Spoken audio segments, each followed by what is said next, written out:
सुशासन और विश्वास के 3 साल विकास के।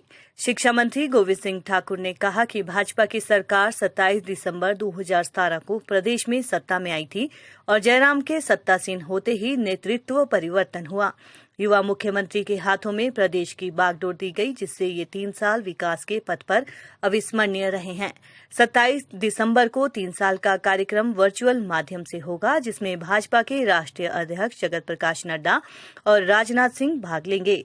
इसमें कोविड नियमों का विशेष ध्यान रखा जाएगा। उन्होंने कहा कि बीजेपी का जो विजन डॉक्यूमेंट था, उसको 90% से ज्यादा पूरा किया जा चुका है।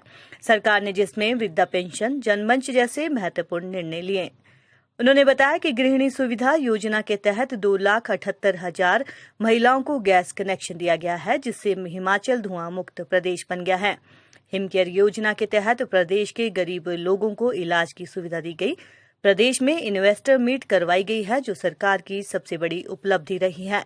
शिक्षा विभाग में 3 साल में 3,052 टीजीटी आर्ट्स की भर्तियां की गई है और 1,387 जेबीटी की नियुक्तियां की गई। 3,276 पैट अध्यापकों को नियमित किया गया है। मेधा प्रोत्साहन योजना के तहत होनहार विद्यार्थियों को आगे बढ़ने का मौका दिया गया है। आज देश भर में हिमाचल का नाम शिक्षा के क्षेत्र में हुआ है। उन्होंने बताया कि कोरोना काल में शिक्षा विभाग ने बच्चों को ऑनलाइन शिक्षा देने का महत्वपूर्ण कार्य किया है।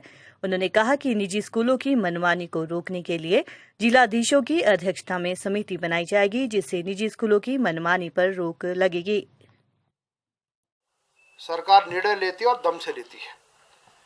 आपको ध्यान होगा कि सरकार ने पहले नोटिफिकेशन किया था कि केवल मात्र निजी स्कूल ट्यूशन फीस लेंगे, और उस समय private schools honourable high court में गए, और जो उन्होंने गाइडलाइन दी तो उसके बाद यह है कि कुछ बातों में कुछ कहीं विरोधाभास था, और जिसका अनुचित लाभ उठा करके निजी स्कूल वालों ने मनमानी करने का प्रयास किया है। और अभी पिछले कल हमने उसमें कुछ संशोधन किया है, और हमने ये जो कमेटीज बनाई, कमेटी बहुत पावरफुल होंगी, और किसी प्रकार की कोई शिकायत यदि होगी उसको भी दूर करेंगे।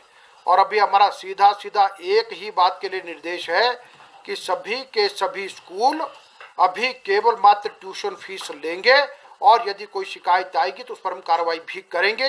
सरकार प्रदेश के लगभग 5 लाख बच्चे इन प्राइवेट स्कूल में पढ़ते हैं, और हम उन बच्चों के साथ हैं, और बच्चों के अभिभावकों के साथ हमारी पूरी सहानुभूति है।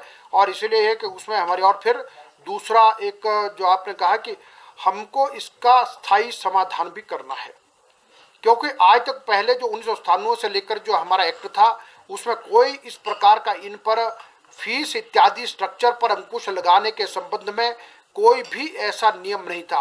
और उसको अब जो मार्च और अप्रैल में जो हमारा सेशन होगा, उसमें हम संशोधन करके आएंगे, वो अमेंडमेंट लाएंगे, ताकि आने वाले भविष्य के लिए भी कोई अपनी मनमानी ना कर सके, उस पर नियंत्रण किया जा सके, वो हम लाएंगे।